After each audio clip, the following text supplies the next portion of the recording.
You already know the feeling. You don't need anyone to describe it to you because it lives inside your body like a scar that hasn't finished forming. It's the feeling of lying awake at 3 in the morning, replaying a conversation that somehow ended with you apologizing for being hurt.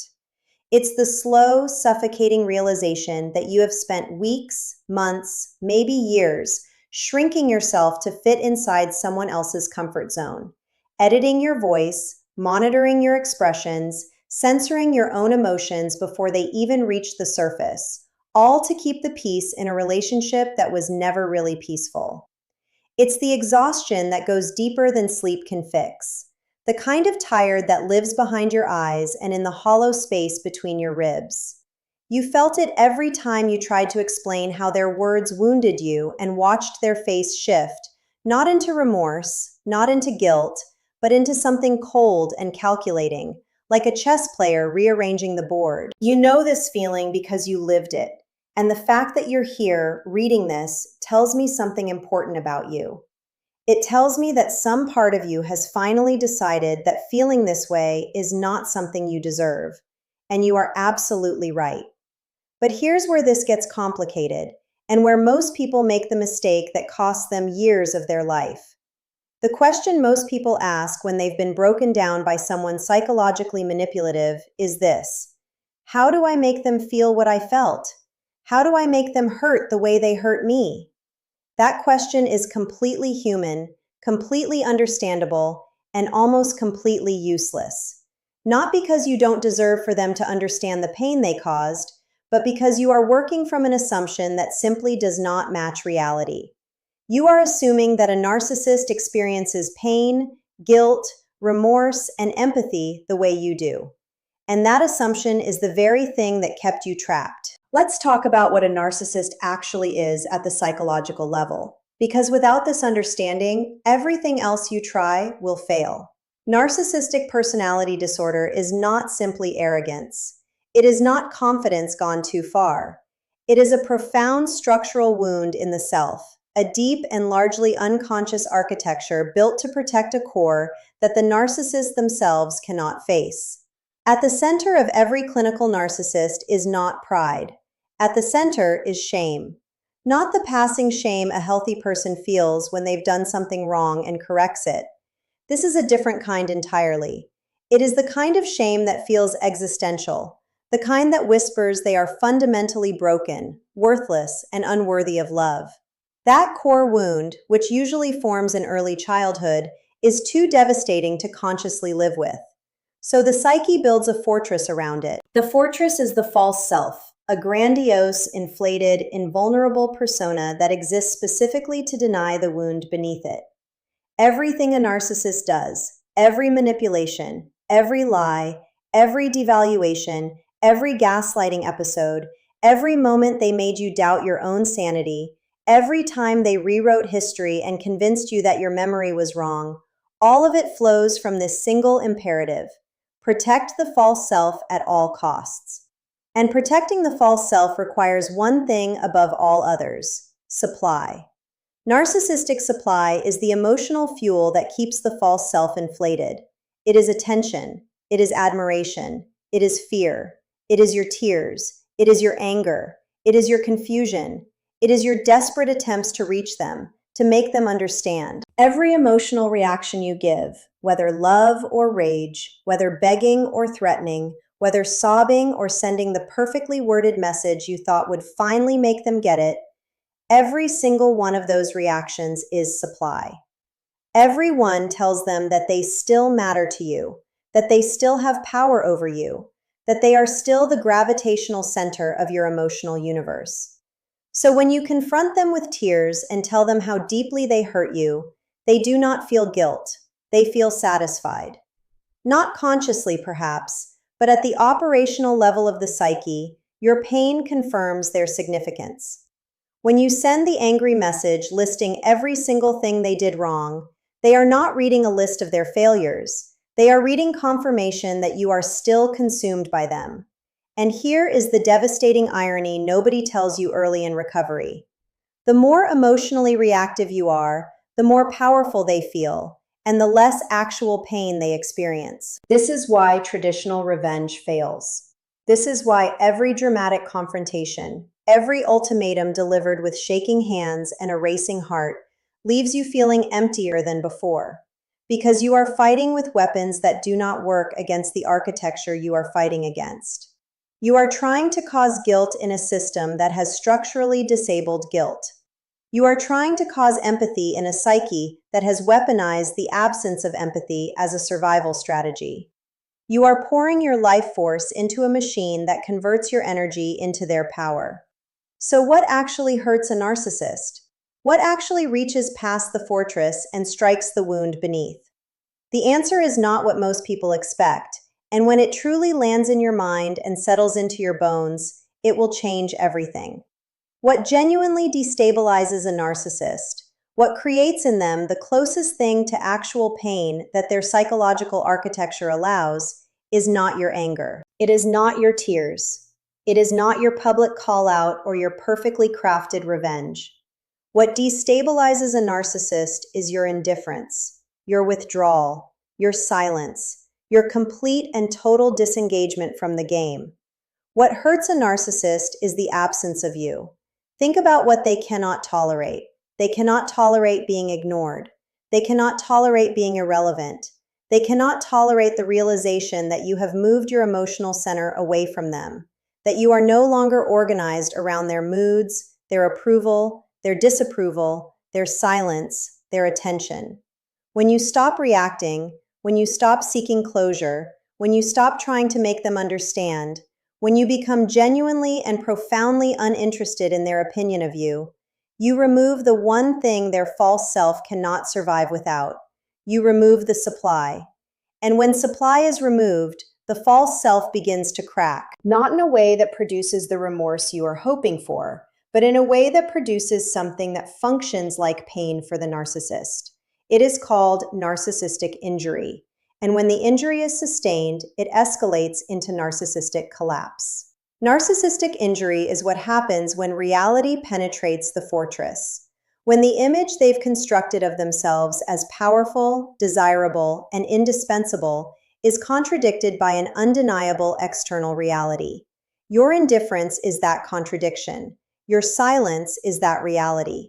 When you stop coming back, when you stop responding to their provocations, when you stop being available for the cycles of idealization and devaluation they require to feel alive, you are not simply leaving a relationship. You are dismantling the operating system of their false self. And that dismantling, clinically speaking, feels to a narcissist like annihilation. But here is where people miss the point entirely. You are not doing this to punish them. You are not going silent because you calculated that silence would be the best revenge. Because if you do it for those reasons, you are still emotionally tethered to them. You are still organized around them.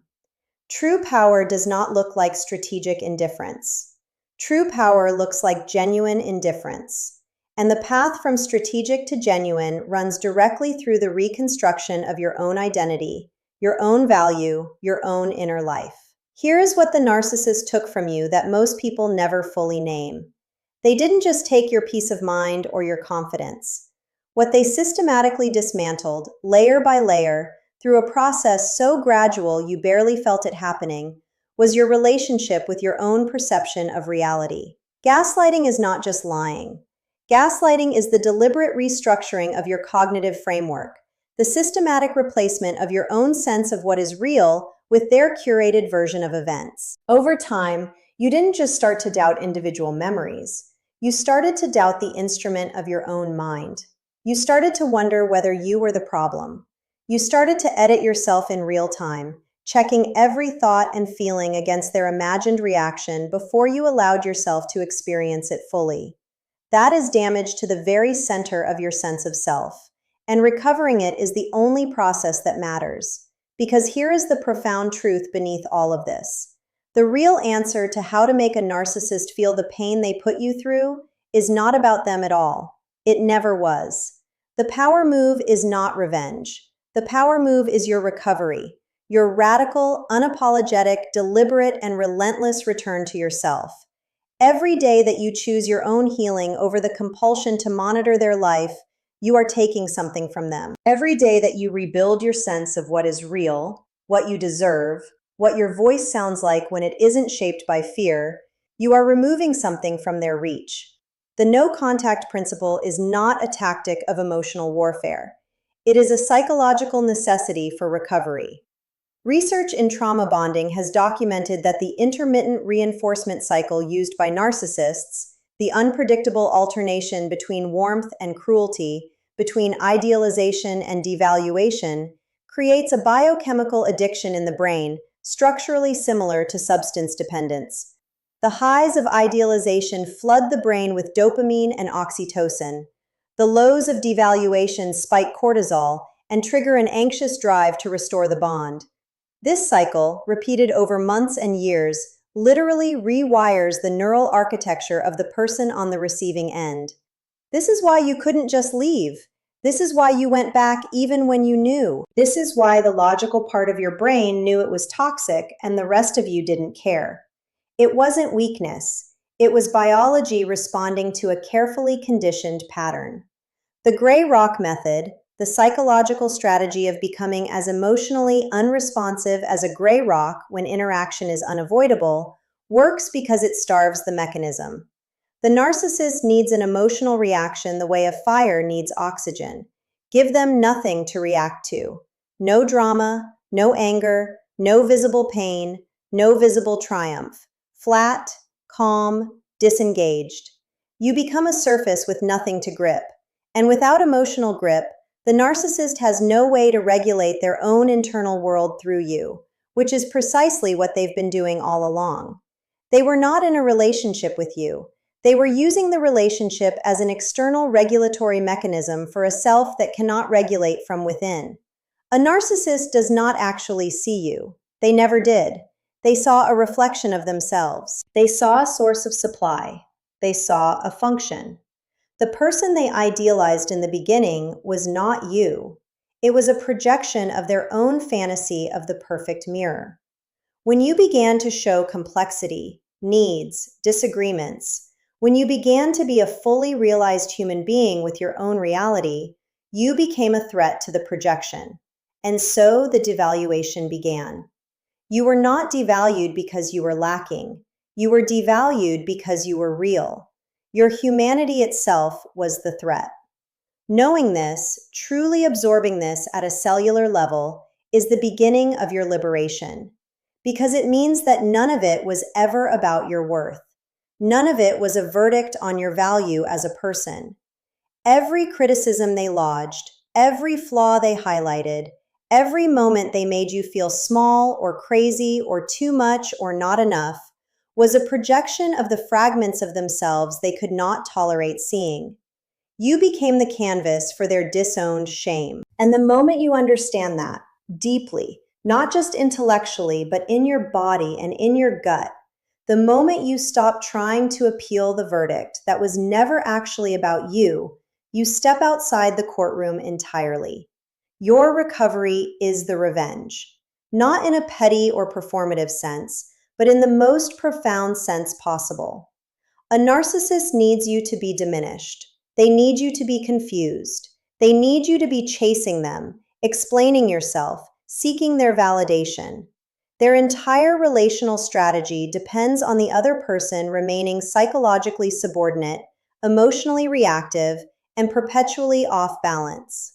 The single most devastating thing you can do, the one thing they are structurally incapable of handling, is to become whole, to become settled, to become someone who no longer needs their validation because you have rebuilt your own inner authority, to become someone who does not monitor their social media, does not wonder who they're with now, does not lie awake hoping they regret it. The greatest pain a narcissist can experience is the permanent, irrevocable loss of access to you. Not your anger, not your grief performing itself for their consumption, but the access itself. And the greatest gift you can give yourself is to make that loss permanent, not as punishment, not as revenge, but as a declaration that you belong to yourself now. That your energy, your attention, your time, your emotional world, your future, your joy, all of it, is yours, and it is not for sale. Not for any price they might offer, not for any love bombing, not for any temporary return to the warmth of the idealization phase that your nervous system still aches for at 3 in the morning when the guard is down. You know now what that warmth cost you. You know now what it was made of. And knowledge, the real kind, the kind that lives in the body and not just in the brain, cannot be unknowed. Every boundary you set, not as a performance for anyone else to witness, but as a genuine act of self-respect, is a statement about what you are worth. Every time you choose your peace over someone else's chaos, you are enacting the truth that you matter. Every time you sit in the discomfort of someone else's displeasure and do not collapse under it, you are proving to your own nervous system that you can survive disapproval, that your worth does not depend on their validation, that you do not need the approval of someone who was incapable of seeing you clearly. You are not the confused, diminished, exhausted version of yourself that they constructed through years of deliberate psychological conditioning. You are the person who survived that, who looked at the architecture of that damage clearly, who chose to understand it rather than simply endure it. That is not a small thing. That is everything. That is the only revenge that matters. That is the only justice that will ever feel real. Not because it punishes them, but because it liberates you. And your liberation is something they will never be able to take back. If this spoke to something real inside you, if it named something you've been carrying that you couldn't quite put into words, then stay close, because this is only the beginning of what we're building here. Subscribe to this channel right now, because what comes next goes even deeper into how you recover your sense of self, how you rebuild trust in your own perception, how you establish boundaries that don't collapse under pressure, how you recognize these patterns before they take root in the next relationship, and how you transform everything that was done to you into the foundation of a life that no one will ever diminish again. This conversation is not finished. It has barely begun, and the part of you that needed to hear this today is going to need what comes next even more.